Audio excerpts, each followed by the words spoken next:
Welcome back to the latest episode of The Black Table on the Black Star Network.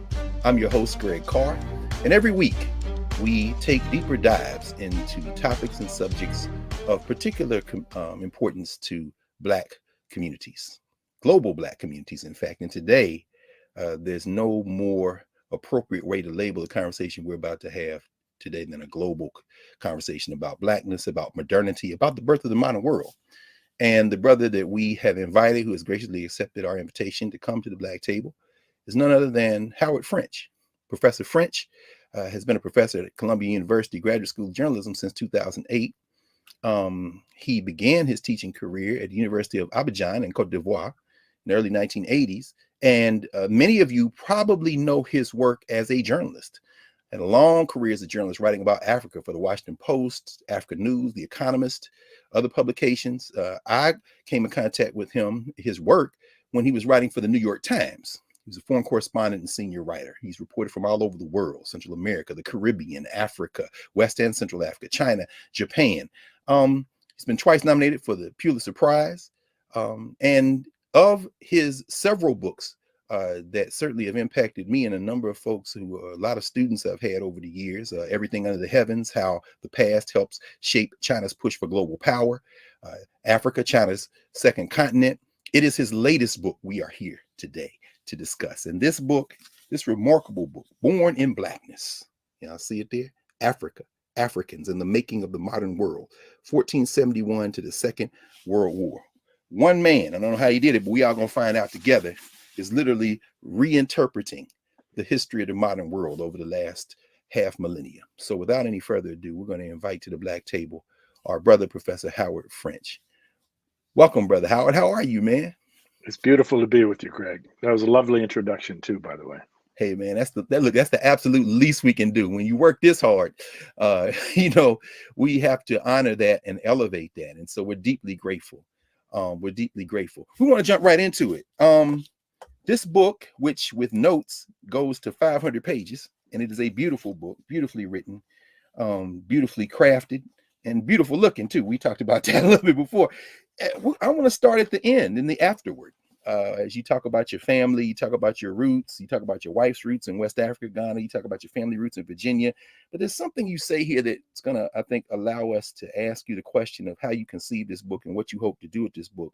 You end the very last paragraph of the book. You say, "As much as anything else, the story of my ancestors put me on the path to study the broader history of the Atlantic world contained within these covers, ending the invisibility of Africa in the construction of what we all know and experience as the modern lies at the heart of that struggle." Tell us, brother, this thing captured your imagination. You spent years on it. What are you trying to accomplish with this book? Well, to begin with, the book starts in my childhood, if you wish.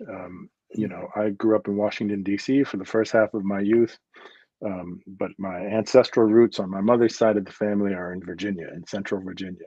And the story as we know it dates to the period of Thomas Jefferson, where a political ally of Jefferson, later the governor of Virginia, a man named James Barber, fathered a child with a woman he owned. And that woman is my ancestor, my grandmother's grandmother. And I tell her story in this book. We have the bill of sale for that person. We have a photograph. You know that. You write about that. You said, no, this is not speculation, huh, Howard? That's right. We retrieved it from a Virginia courthouse. We have a photograph of the daughter that she gave birth to as a result of that coupling with her master. And so this has been part of my family's education or my family education and conversation since childhood. We spent summers as I was growing up on that land, leaving the city to come to the Virginia heartland and return to our roots in that sense. And then, you mentioned my wife, and this is the other big part of the story. I married a woman whose family is from Ghana, and specifically from a part of Ghana in the west of that country that has played an incredibly important but unrecognized role in the birth of modernity. Unrecognized is too weak, cut out of the story of the birth of modernity.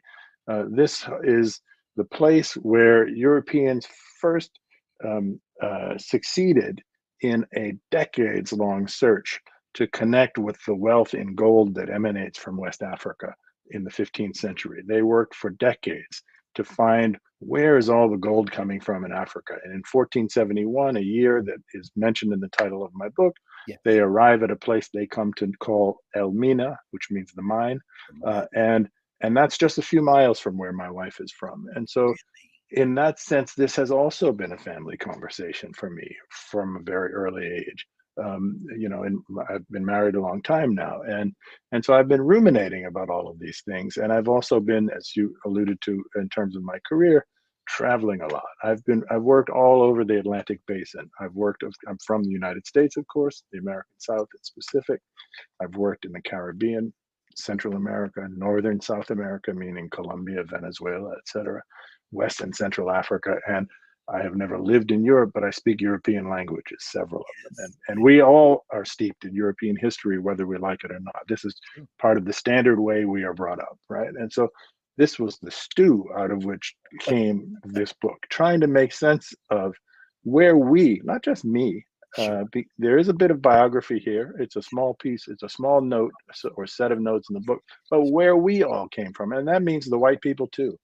All of us came out of this cauldron whose base ingredient, whose most important foundation was Africa and Africans. But you start, it's fascinating how, because of course, and as folks who get this book and read it, and hoping everybody listening to us will do that, of course, and share.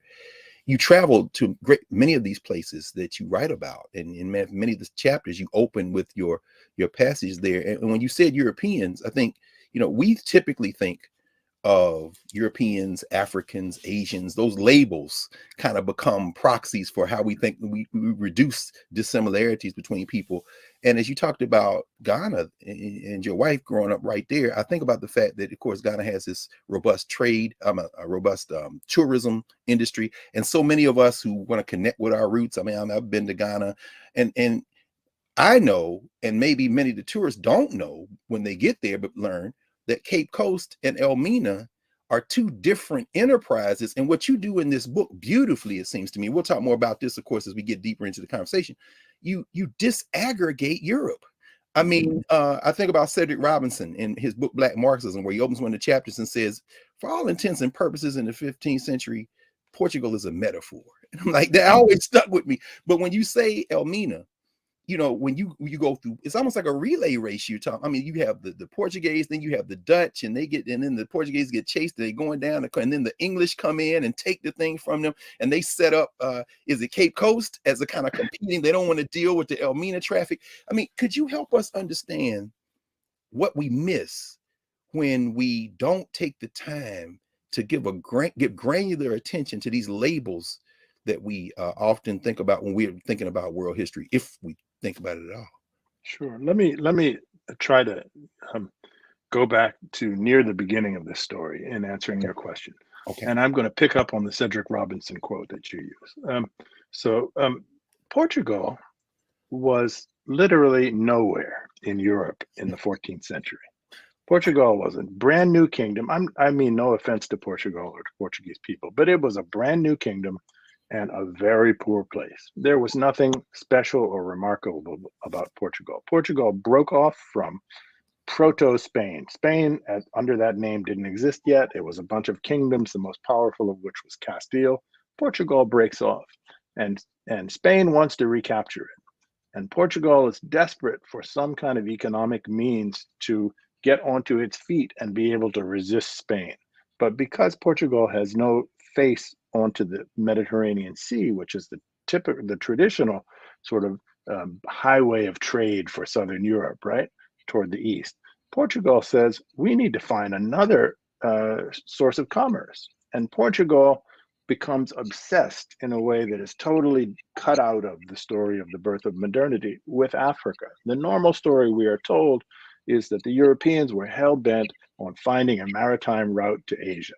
And if Africa is mentioned at all, and it usually isn't, but whenever it does come up in these sort of standard accounts of the birth of the modern world, Africa is presented as a mere obstacle. It's inert. It's historically unimportant. Africa needs to be circumnavigated. In fact, The Portuguese, knowing about the story of Mansa Musa and of the incredible amount of wealth known to exist in the heart of the Sahel region of West Africa, the Portuguese sort of fixate on the idea of connecting with West Africa as what I like to call their moonshot. This is their long odds bid to get onto their feet so that they can resist Spain and become strong. And Wow. so in the early 1400s, they set out down the coast of West Africa. They're not looking for Asia. They're looking for West Africa. Huh. And they have to overcome their superstitions and their technological limitations. And by 1471, they arrive in the place they call Elmina. And lo and behold, even poor people in Elmina are wearing gold. And so they figure out, oh, this is where the gold is, right? It is this discovery that sets everything in motion. Okay, I'm sorry. Go ahead. Go ahead. No, I was going to ask is, I mean, the way you open the book, and I think about the Museum of African American History and Culture, which, although Africa's history is obviously much older, when you go to that bottom floor, they have those parallel tracks where you see Europe and Africa at the same time. But you make a powerful point in the first part of the book, and we'll come back after the break and continue to talk about this, where you basically say Europe really doesn't have anything to trade. Any of those places up there. Asia is on the move. You make this whole connection between China, and there's a moment in time where you say if the Chinese had continued doing what they're doing, they're bringing giraffes back to China from East Africa, you know. But you talk about how they begin to venture out. You talk about Prince Henry. You talk about, and you make a distinction between that. Is it the Aviz dynasty and the Ming dynasty? It's like the choices that become the choices we now attribute to Europe and this European miracle are really informed by the places they can't go, the things they can't produce to trade with, and their obsession with getting things that they don't have anything of. When you say people are just wearing gold, I mean, and you bring Mansa Musa in very early as symbolic of that. He's even on a map. In fact, there's a Museum of African Art has an exhibition right now with a reproduction of the map, which of course you put on the cover of the book. I mean, that's right. Do we have to rethink even what we think about in terms we think about this European genius? And I mean, as you're narrating this, it's just all that comes to mind. We absolutely do. So the Portuguese arrive in Elmina in 1471. Elmina is in the modern state of Ghana, right? They know there's an incredible amount of gold there, but the Portuguese don't have a rich material culture of their own. All they have to trade is cork, dried fish, and salt. And so the Ghanaians, as we shall call them in this conversation for simplicity's sake, say, sure, we'd be willing to trade with you, but the stuff you have is of no use to us. And so the Portuguese go back to Europe with some other goods that they had acquired along in other parts of the West African coast, pepper and spices and things like that. And they establish for the first time trade circuits within Europe that are totally left out of the story of modernity. The Portuguese go trading these goods to Germany and to the Low Countries in order to get goods from those places in Europe that the Africans will be interested in. And then they come back, the long sea voyage back to Elmina, and they establish this trade in gold with Elmina. And Elmina then, this commerce in gold, in which Christopher Columbus participated 2 decades before he ever sailed across the Atlantic. Man and boy, I sailed the Guinea coast, as he wrote. That's right. That's right. Vasco da Gama, the man who discovered, as they say, the route to India. All of these famous voyagers, they are working for the Portuguese in this era to pilot ships in the trade with Ghana. And this trade is so important that a number of very important, sort of historically speaking, central things begin to happen. First of all, Portugal, poor and weak, gets 25-30% of its crown revenue in that first decade solely from trade with Elmina. This is how Portugal is established as a secure and prosperous nation. It starts in Ghana, the gold in Ghana. Spain goes crazy with envy. Their whole project had been to reabsorb Portugal. They send a fleet to the coast of West Africa to try to capture this trade and to defeat the Portuguese. The Portuguese had intelligence about this, and therefore, even though they were far outnumbered, they ambushed the Spanish and were able to scare them off. And so the Portuguese then build this giant fort on the coast of West Africa, the very first European fortified construction anywhere in the tropics. In 1482. This is the slave trading center, as it is known today, that's near Cape Coast. In Oh, fact, even as most Ghanaians don't know, this is not really about slavery at all yet. This no, is not about a yet. trade in gold. That's right. Well, The let me spe- let me let me interrupt you. one Oh, last go thing, ahead and Greg. make that last point, and then we're gonna come back after the break. I don't want to break your Okay, momentum, though. Yes, no please. problem. So the Spanish, so the envy is such an important part of this story from Yes, beginning to end, meaning all the way to the Second World War. So yes. the Spanish, crazy about the success of the Portuguese, say, we better start funding we couldn't beat the Portuguese in West Africa. We better start funding voyages of exploration of our own.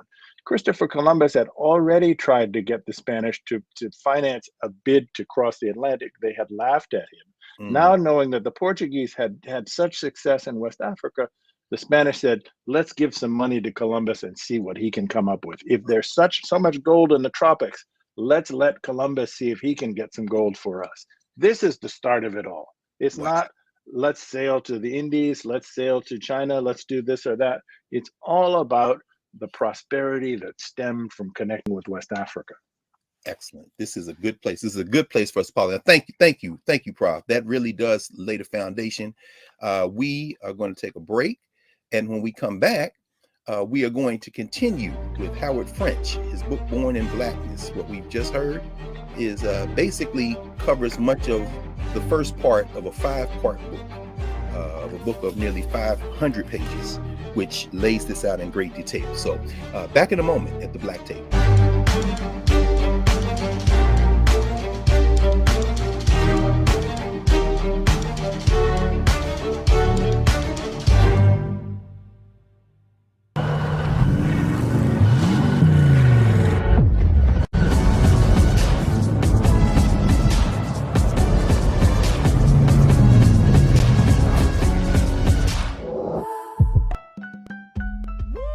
We're all impacted by the culture, whether we know it or not. From politics to music and entertainment, it's a huge part of our lives, and we're going to talk about it every day right here on The Culture with me, Faraji Muhammad, only on the Black Star Network.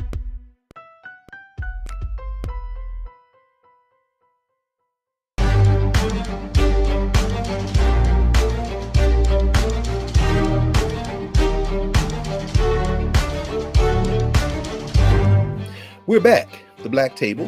Greg Carr, joined today by Professor Howard W. French, Columbia University, journalist, scholar, and we're talking about his latest book, Born in Blackness. When we left, Prof, you were leading us right to the lip of the gold rush that opened up Europe, that created Europe in many ways. And around chapters 5 and 6 of part 1, you talk about these accounts and how they began to come out of Europe. And when you're talking about the attitude toward Black folk, you're very careful also to talk about the Black folk who they encounter, these Portuguese. I mean, ultimately it'll be the Asantes and others, but you also help us rethink what we know, and for most of us perhaps introduce what we didn't know about who those Africans are who encountered the Portuguese. Could you talk about that a little bit in terms of the folk who are there that the Portuguese encountered? Sure. So early in the 15th century, meaning in the 1420s and 30s, as the Portuguese begin this moonshot, as I've described it, desperate to discover the source of gold in West Africa, Hmm. they set sail down the coast of West Africa. They first arrive at what is present day Mauritania, then Senegal, and then further and further on and on. Right. In the beginning, the Portuguese are not finding gold. This is what they're looking for. And because Portugal is such a weak kingdom, they need to figure out some financial means to sustain these efforts. This is all being done under the aegis of the man whose name you mentioned earlier, Henry the Navigator, who was a crown prince of Portugal. So the first thing that they settle upon is to acquire human beings for sale into Europe. This is before the discovery of the New World, right?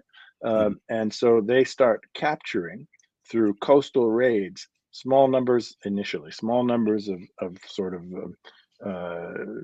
isolated people who they surprise wandering along the near coast, right?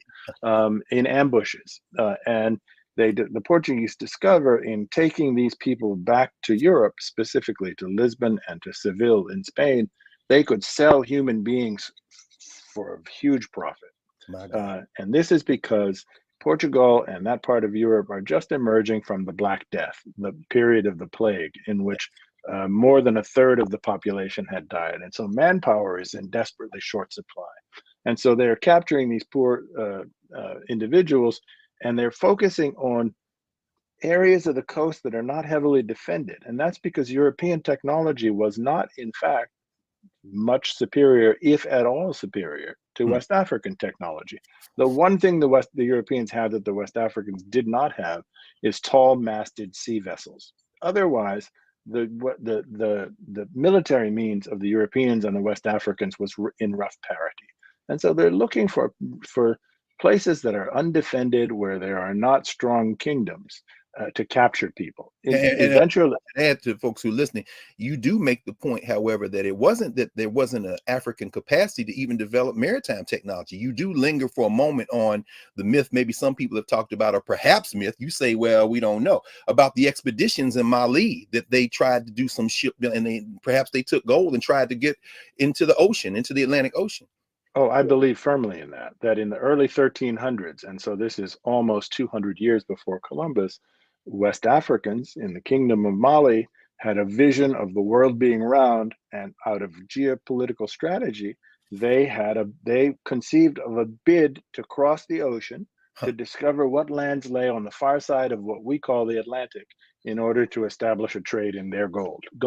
They were the gold superpower, and they were trying to cut out the middlemen of North Africa, who were taking a big cut of their profit in trade in gold with Europe, and say, let's discover some other lands. We've figured out the world is round. Let's cross the ocean. They did not have tall-masted ships, but they had sophisticated understandings of the ocean and of its currents and things like that. Okay. I don't think we have any evidence that necessarily that they arrived in the Americas, nor that they didn't arrive in the Americas. It's simply an unknown.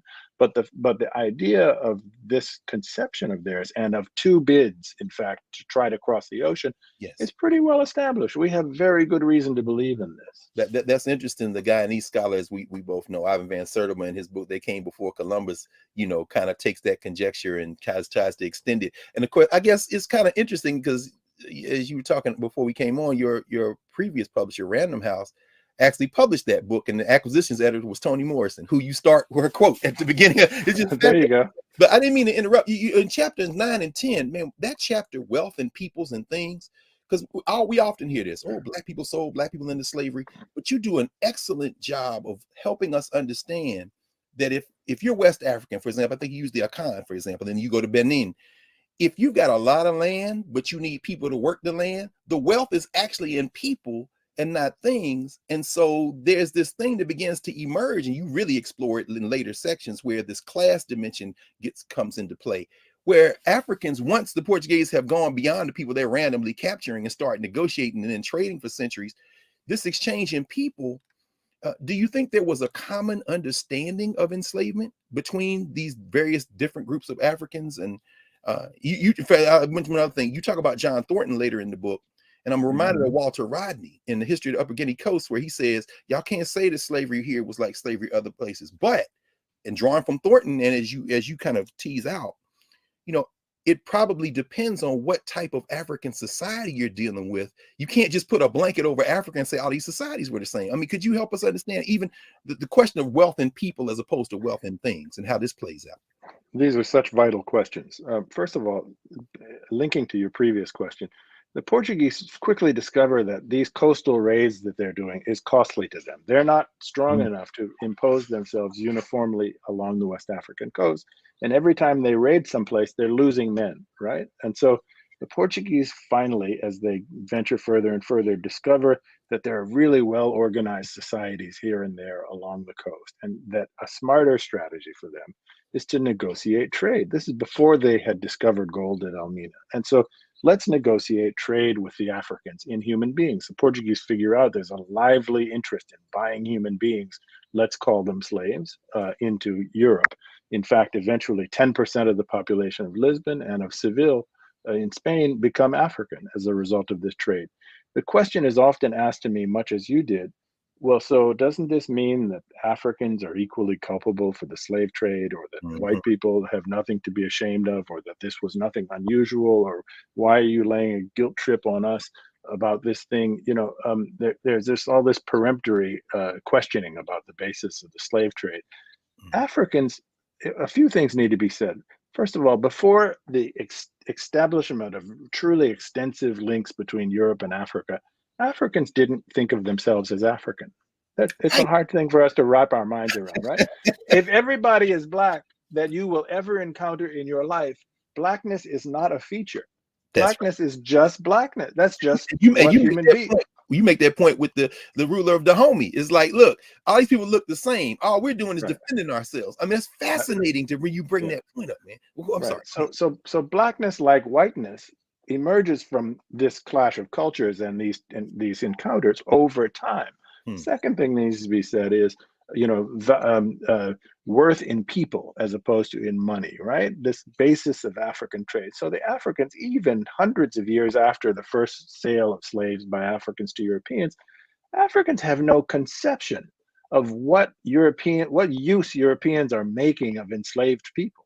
Wow. Because Africans themselves do not use enslaved people that way. Africans throughout Africa worked to assimilate captured people who had been defeated in warfare, and into the victorious society, because the supreme value of any ruler was increasing the population. And so keeping them marginalized or as a subject class or something like that, or rank exploitation, made no sense in that cultural context. And so the Africans selling people to the Europeans not only have no conception of chattel slavery and of plantations, and I want to deconstruct this word plantations. Plantations, we need to get away from using this term. Plantations are prison industrial labor camps. They are nothing less than that, right? Plantation is far too elegant for what we're talking about. Yes, sir. In fact, let me pause you there for a second. We just took this is going to be a shorter segment. We're going to take a quick break. When we come back on the other side, please continue in that with the point you're about to make, and we'll be right back at the Black Table. Greg Carr, Howard French, born in Blackness. Back in a moment.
Don't you think it's time to get wealthy?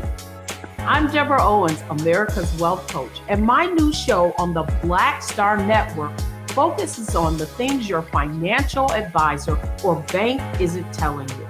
So watch Get Wealthy on the Black Star Network.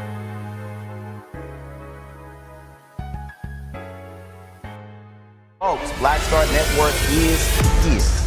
Oh, no punches! I'm real revolutionary right now. Support this man, Black Media. He makes sure that our stories are told. Thank you for being the voice of Black America, Roland. Stay black. I love y'all. All momentum we have now, we have to keep this going. The video looks phenomenal. See, there's a difference between Black Star Network and Black-owned media and something like CNN. You can't be Black-owned media and be scared. It's time to be smart. Bring your eyeballs home. You dig?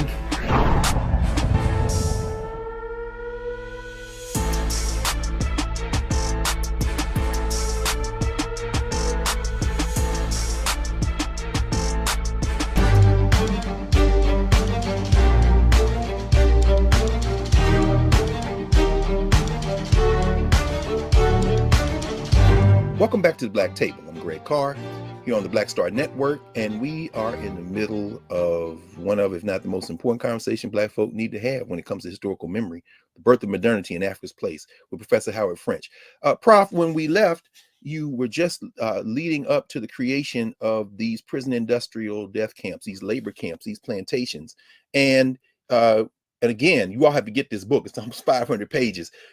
How do African people get pulled into this huge complex? And I'm thinking now about near the end of part 2, we talk about the end of the world and pathways and becoming Creole. You make this point on brassage and creolization and how Blacks become, I think the phrase you use is the unabsorbed catalyst of this. I mean, could you talk? I mean, are we at the moment now where this thing just begins to explode exponentially in terms of these European countries that are going to use Africa as a piggyback ride into modernity? Or Sure. So as Europe begins to subtract people from Africa and to put them to work in these new institutions that they established in the New World, which I'm calling prison industrial labor camps, Europe begins to obtain wealth on a scale that's never been seen before in human history.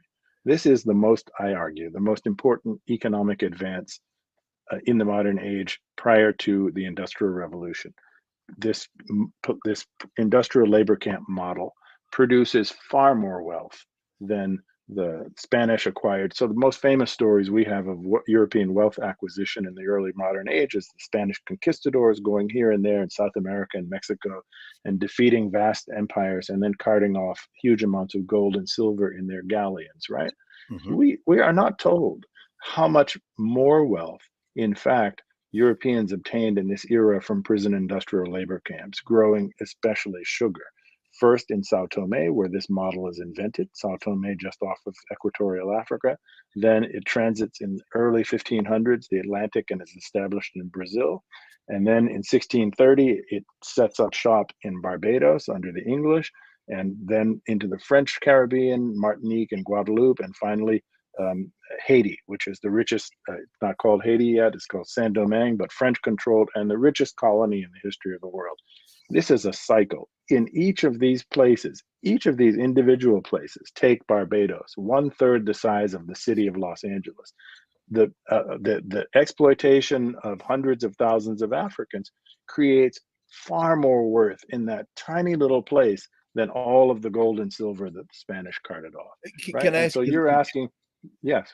No, I was going to ask you, in part 3, you got a chapter, I think it's chapter 20, capitalism's big jolt.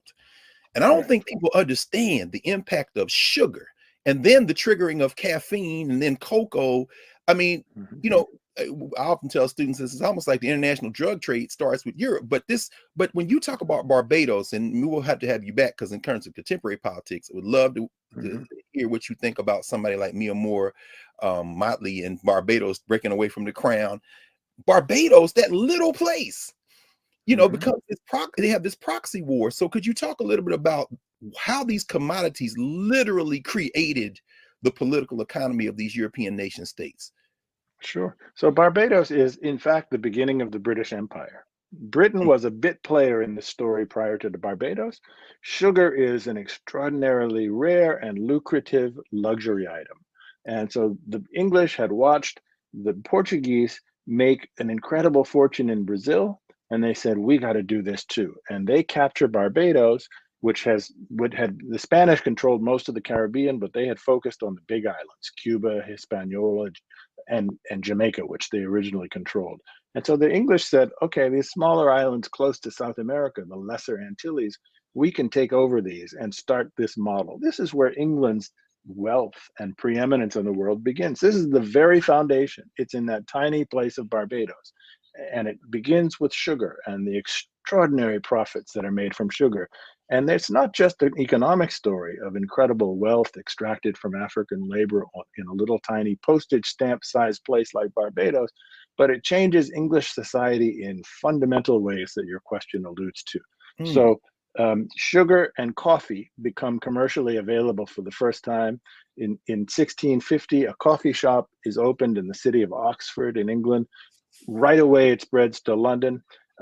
English people become addicted to sweet coffee. Some entrepreneur gets the idea, that if you have a captive audience sitting in what we'll now call a cafe or a coffee shop drinking Yes, a sir. stimulant, they like to discuss the affairs of the moment, the affairs of the day.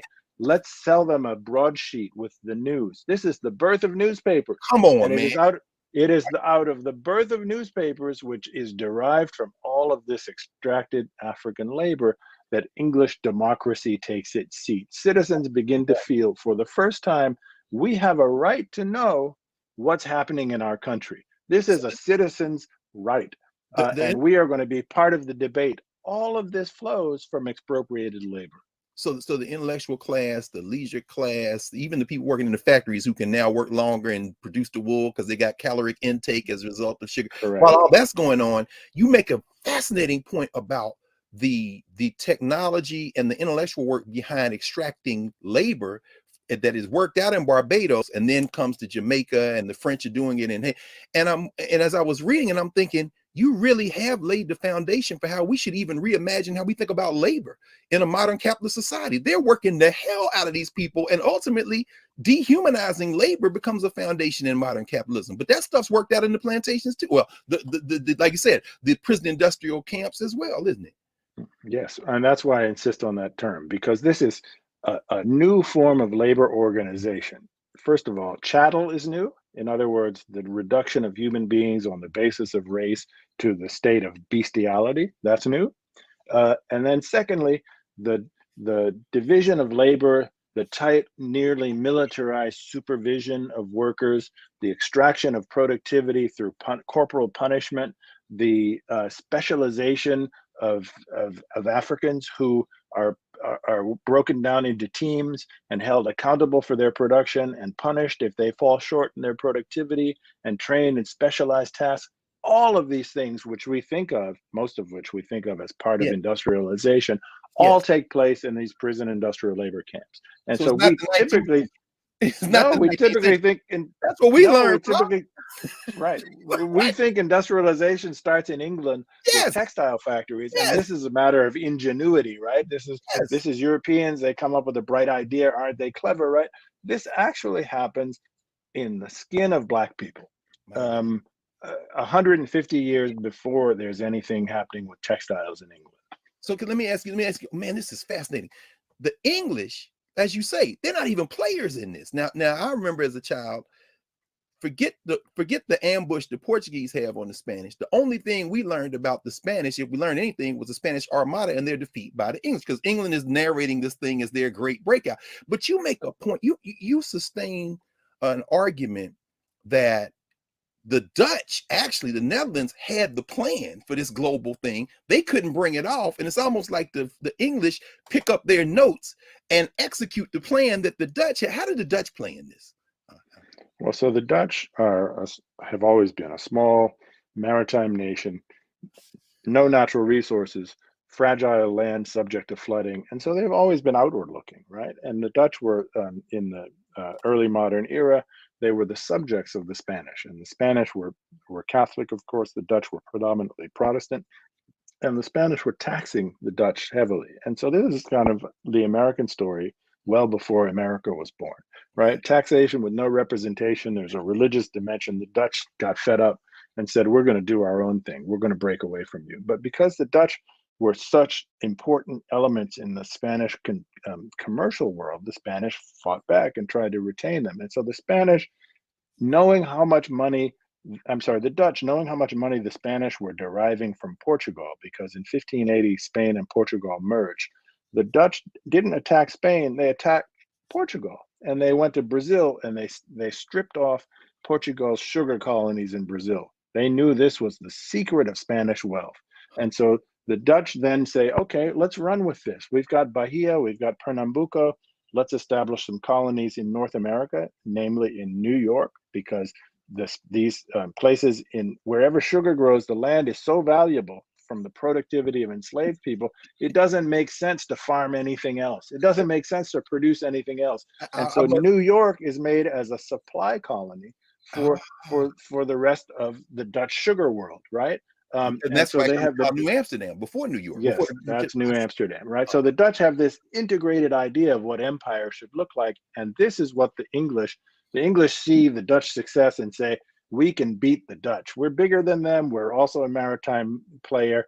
Let's build up our naval power, and we'll take them on and just steal their model. And so that's exactly what the English do.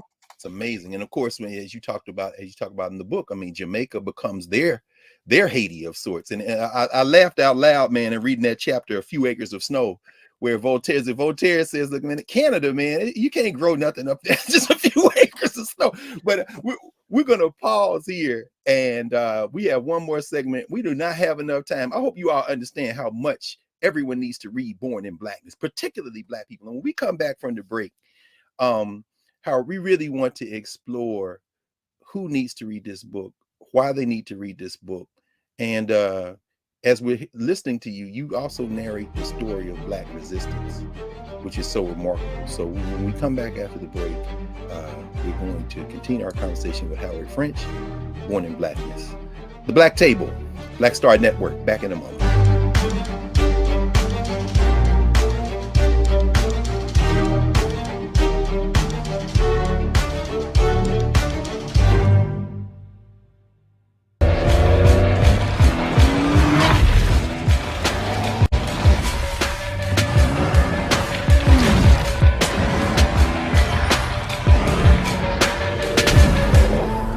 It's time to be smart. Roland Martin's doing this every day. Oh, no punches! Thank you, Roland Martin, for always giving voice to the issues. Look for Roland Martin in the whirlwind, to quote Marcus Garvey again. The video looks phenomenal, so I'm really excited to see it on my big screen. Support this man, Black Media. He makes sure that our stories are told. See, this difference between Black Star Network and Black-owned media and something like CNN. I got to defer to the brilliance of Dr. Carr and to the brilliance of the Black Star Network. I am rolling with Roland all the way. Honored to be on a show that you own. A Black man owns the show. Folks, Black Star Network is here. I'm real revolutionary right now. Roland was amazing on that. Stay Black, I love y'all. I can't commend you enough about this platform that you've created for us to be able to share who we are, what we're doing in the world, and the impact that we're having. Let's be smart. Bring your eyeballs home. You can't be Black-owned media and be scared. You dig?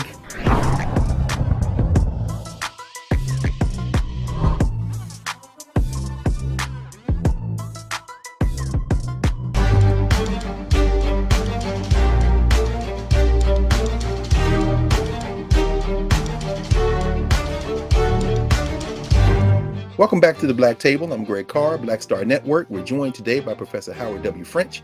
We are discussing his latest book, a remarkable book entitled Born in Blackness. Prof, I'm so sorry in advance. We really don't have enough time, man, because we haven't even gotten to the fourth and fifth sections. So I want to ask you, I'm sure a lot of people, particularly Black folk, are thinking, well, did we fight back? Did we just take an L?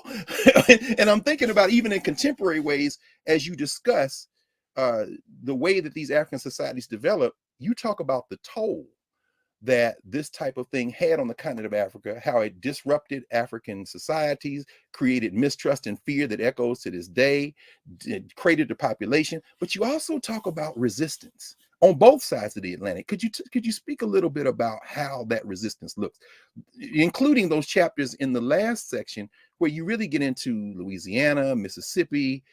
You really see this widespread resistance.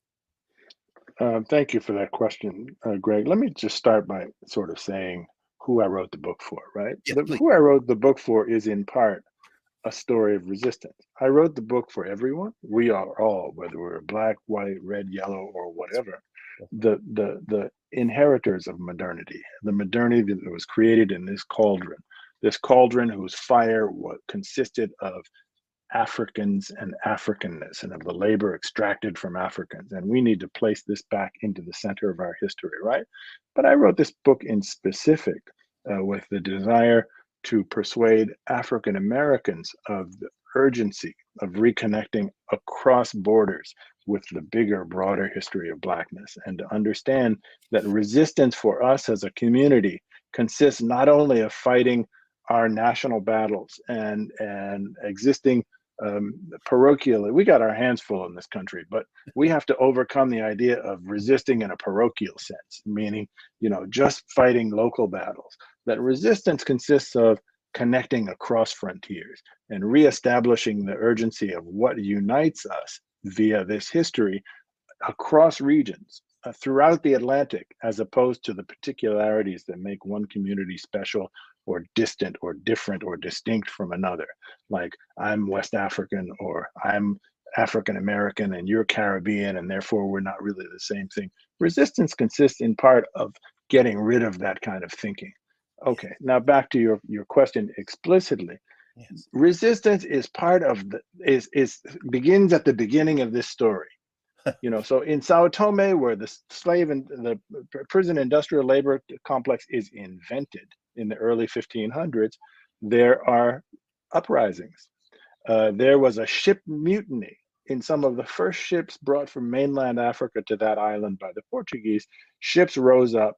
Enslaved people rose up and killed the Portuguese crew. They didn't know how to sail the boat, but they were close enough to the shore that enough of them survived to swim ashore and establish a community in the forest in the southern part of that island, which thrived for almost 100 years before the Portuguese learned of them. And they connected with the enslaved populations on the island and nearly overthrew the Portuguese. So this is from the very beginning of enslavement.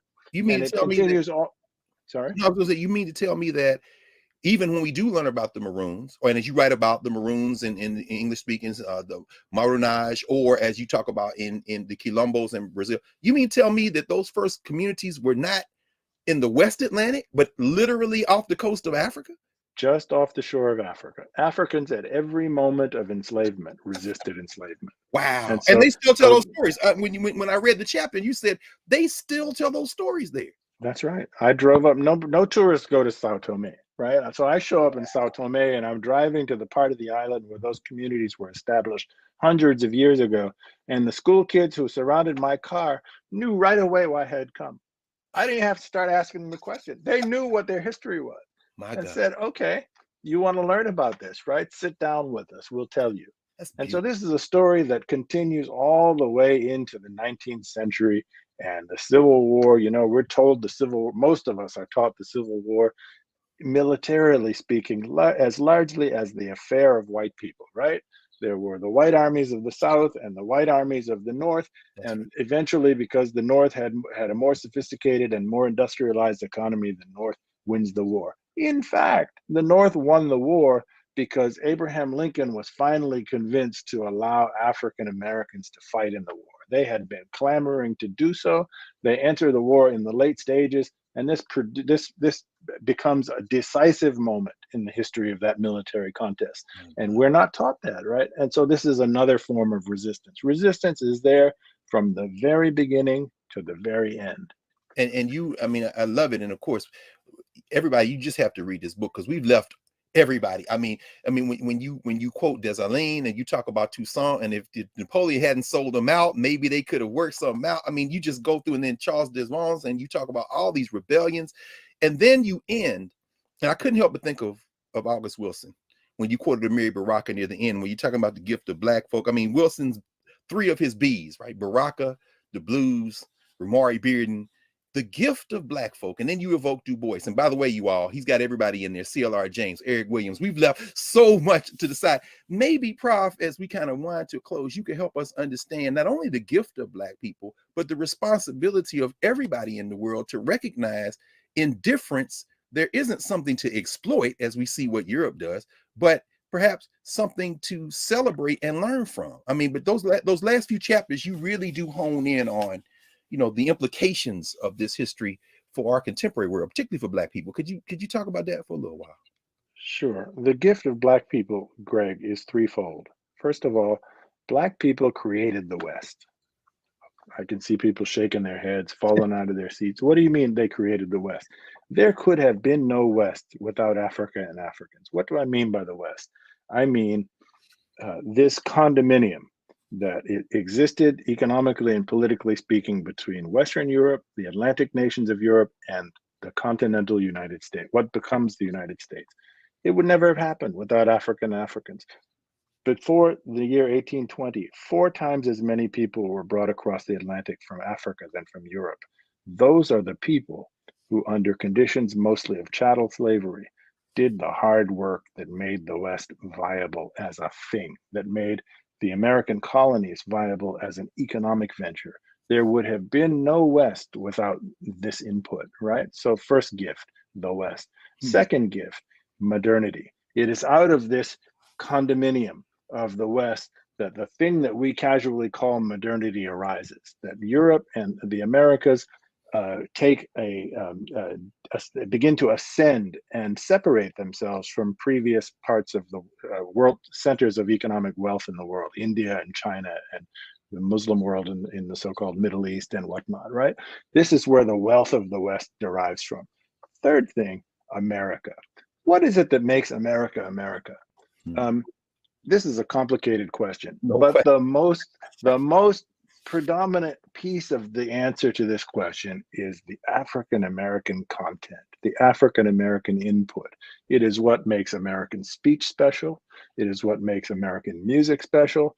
It is what makes American literature special. It is what makes American just the simple way we walk. I don't care what your race is. We can see this in your walk, right? And so this is what makes America a unique thing. Don't want to interrupt you, but I just want to chime in for folks who understand that this brother has traveled the globe, reported from all over the world. So when you say that, you're not just talking about something you've researched. This is a thing you've seen. There's an American walk around the world, and you say and lived. Wow, right, of course. Yes. I mean, of course, man, I can't. So anyway, I didn't mean to rip you. Please continue. Please continue. No, so just to recapitulate those things, these are big things, right? What is the gift of Black folk? The gift of Black folk is modernity, it's the West, and it is the American genius. All of these things come out of this encounter and this Black foundation. Right. And so put it back where it belongs, right in the center of our conversation. And we're right at it now. I mean, as these national borders seem to dissolve, at least some of them, and the world shrinks and we face common threats like global warming. I'm thinking about Prime Minister Mia Moore, as I said, at the UN, talking about this. And as these things happen, what can we learn from your work as it relates to African and African-American, African-Caribbean, African-Latin American relations? I think about Ron Walters, the political scientist, our good friend and brother, late Ron Walters, who talks about these relationships and how they have to be strengthened. You talk about the roots of Pan-Africanism in the resistance. I mean, what, and even in West Africa, when you talk about Nzinga and trying to create some types of formations where she can bring people together, and she's not alone, of course, in this, what are some of the lessons we can learn? So this thing you've called Pan-Africanism is a struggle that has waxed and waned across the ages. The first instance of it, in my view, is on Sao Tome with the revolt that I described. Oh, wow. Okay, where people straight from Africa, meaning the swimmers off of that wrecked ship, combine with other enslaved people on plantations and plot to overthrow Portuguese rule. Those are people who speak different languages, brought from different parts of Africa, and they have identified their common fate of exploitation and said, we're not going to put up with this, right? What we need to learn is that as this thing has waxed and waned, we can't lose sight of the ball, right? So in the 1940s and 1950s and early 1960s in this country, this is recent memory, historically speaking. We were in a moment in this country where political elites among the African-American population had Africa and the Caribbean at the forefront of their minds. These are people who, Martin Luther King, Ralph Bunche, I could go on and on with many other names, Horace Mann, just to mention Americans, right, had connections in Africa that supported Nkrumah in terms of Nkrumah's independence drive in the 1950s to become the first sub-Saharan African country to obtain independence from European colonialism. Nkrumah becomes independent. People of West African descent in Britain and people in the West Indies begin to describe themselves, symbolically speaking, to adopt the identity as we are all Ghanaians because we partake in the joy of the triumph of the Ghanaian drive for independence and for self-sustenance, right? Yes. This is the kind of spirit that we need to nourish among ourselves in order to assist each other across these divides and to take strength from each other's successes and to learn from each other's struggles and our failures and to plot our way forward more successfully. This is the Pan-African theme that I have said has waxed and waned. And comparatively speaking, when you think about what happened in the 50s and 60s, we're at a relatively low moment right now. That's Peoples true. are pretty much inwardly turned. Absolutely. What many of our listeners in this particular conversation need to understand right now is this. It's an important thing, right? 10% of the people who are permanent residents or citizens of this country who identify as Black were born in Africa. And that number is growing. That number is growing fast. Yes. Africa is itself growing fast. Yes. Africa is 1.4 billion people today. By 2050, it's going to be over 2 billion people. By the end of this century, it will be between 3 and 5 billion people. That's more than China and India combined. Okay? Check my numbers, Prof. I was reading a recent book. It's called Scramble for Europe. And the author was making the point that at this time, he's estimating about 40% of those people in Africa are under 15 years old. Does that sound right to you? It's correct. Yeah. That is. Yeah. There's a demographic.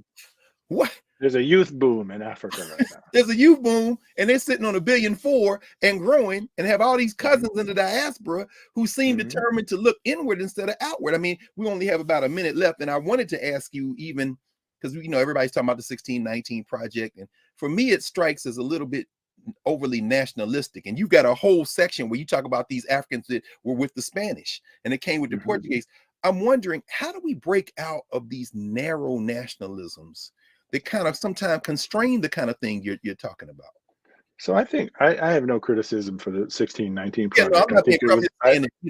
I think it's important, and I mean that sincerely. However, it is a national project. It is a project that places American history at the center of its focus and doesn't expend a terrific amount of energy looking beyond American borders. And that's legitimate for its own purposes. Sure. My project is very different. I'm saying, let's put African Americans back in world history.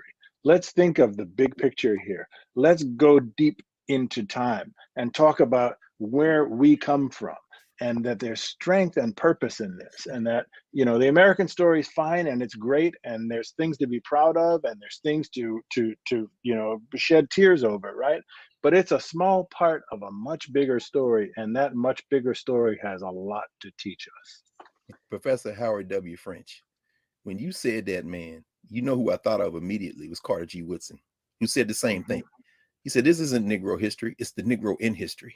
And you've given us, you've given us with this book, the latest. As I was reading it, I was thinking about journalists like Lerone Bennett with Before the Mayflower, folk who are writing to general audiences like There's a River, Vincent Harding, and those who have written many academic books and textbooks which make many of these points. But you, not only as a scholar, but as a journalist, crafted a way to bring all those stories together, add your perspective, and put it in a place where, and as I told you in other contexts, some school children, there's a family where they were reading the book to their children, and the child said, I want to ask Professor French a question. So, I mean, that's the reader accessibility to this book. And we want to thank you for this work, brother. It's a real gift. And we intend to honor you by reading it and thinking and acting on what you've laid out for us. So thank you for joining me. I'm honored by your spirit, Brother Carr, and by the intelligence of your questions, and by the sort of deep and open kind of commitment that you have to these topics. And I welcome the audience. Don't be intimidated by 500 pages. I've written it for you. It reads from start to finish. Well, we're people of the book, as you say, the point that they made when they deal with the Muslims. This is a book. I mean, the Bible is a lot longer than this, and so if you can carry the Bible, you can certainly get born in Blackness. So thank you, Professor French, Howard French, for joining us here at the Black Table, and we're looking very much forward to having you back soon so we can continue the conversation. It'd be my pleasure. Yes, sir. Yes, sir. Back in a moment.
I'm Dr. Jackie Hood Martin, and I have a question for you. Ever feel as if your life is teetering and the weight and pressure of the world is consistently on your shoulders? Well, let me tell you, living a balanced life isn't easy. Join me each Tuesday on Black Star Network for A Balanced Life with Dr. Jackie.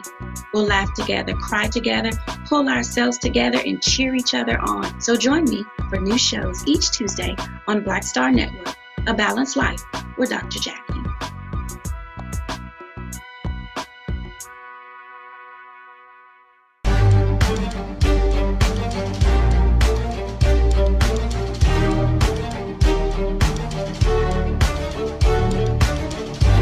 Welcome back to the Black Table. Greg Carr, Black Star Network. We have been joined for the hour by Professor Howard W. French, discussing his book, Born in Blackness. And so we'll end today with a quote from one of Professor French's friends and comrades and colleagues, a man who is now an ancestor, the great Haitian scholar, word warrior, culture keeper, Michel Rolfe-Trujillo. Trujillo wrote that history involves people in three distinct capacities. Number one, as occupants of structural positions or agents. Number two, as actors in constant interface with a context. And number three, as subjects, that is, as voices aware of their vocality. Peoples are the subjects of history the way workers are the subject of a strike. They define the very terms under which the situation can be described.